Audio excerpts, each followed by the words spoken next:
There are football clubs built on legacy.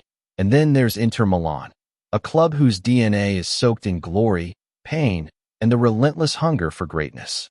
And this season, dear viewer, that hunger has never burned brighter. Inter Milan have reached the Champions League final. Yes, again, but this one feels different. Not just because of the opponent, Paris Saint-Germain, or the stakes, but because of the men who got them here. This is more than a football story. This is a story of resilience, redemption, and maybe, just maybe, a final shot at immortality for a squad built on age, experience, and fire in the soul.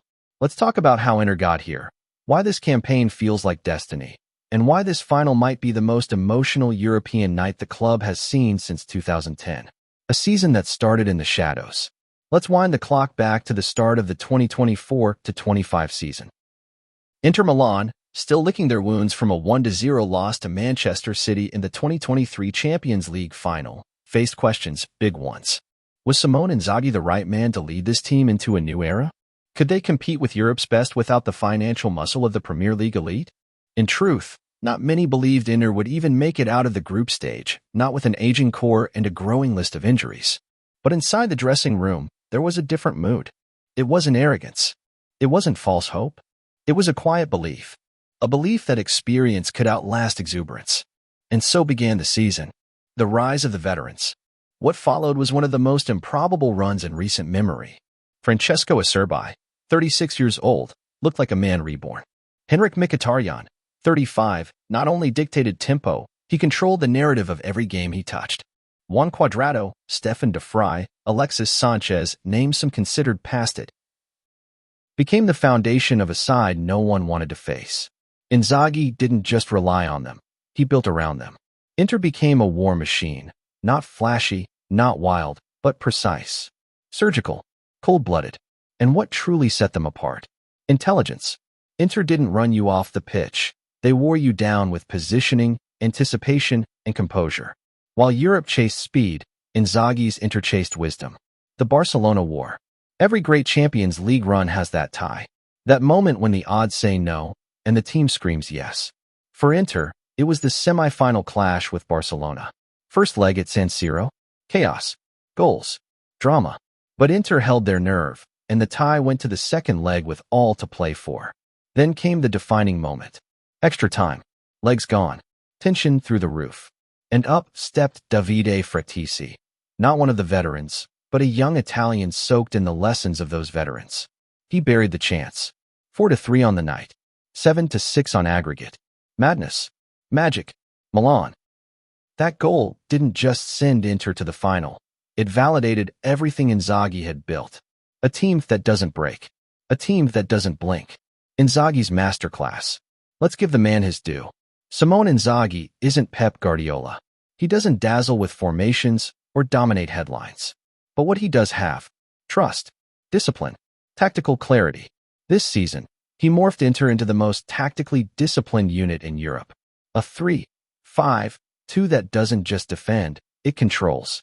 Wingbacks who press and recover like machines. Midfielders who rotate with the understanding of chess grandmasters. A back three that defends like it's the last thing they'll ever do. But most importantly, he turned experience into strength. While other clubs rotate and bench older players, Inzaghi gave them the keys. He said, "Lead this team." And they did. Morata's vision.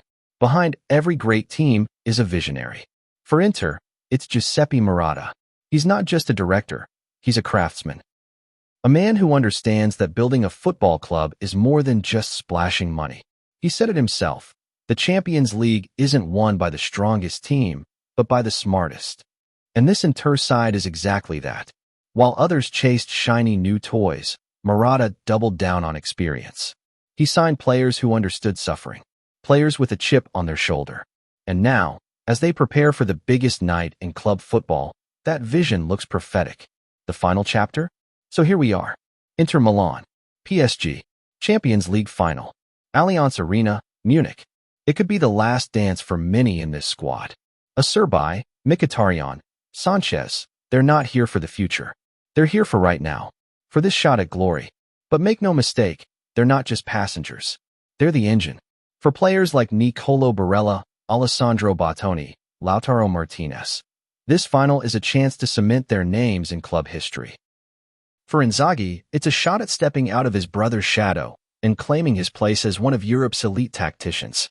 And for the fans, it's a chance to believe again, to sing louder, to dream bigger, to remember what it feels like to be Inter Milan kings of Europe. Final thoughts. So, what happens in Munich? Can Inter pull off the unthinkable and conquer Europe once again? I'll say this, they're not the fastest team. They're not the richest. But they are, without doubt, the most ready. This isn't just a team. It's a band of warriors. Old school, gritty, unyielding. If they lift that trophy, it won't be a fluke. It'll be a lesson.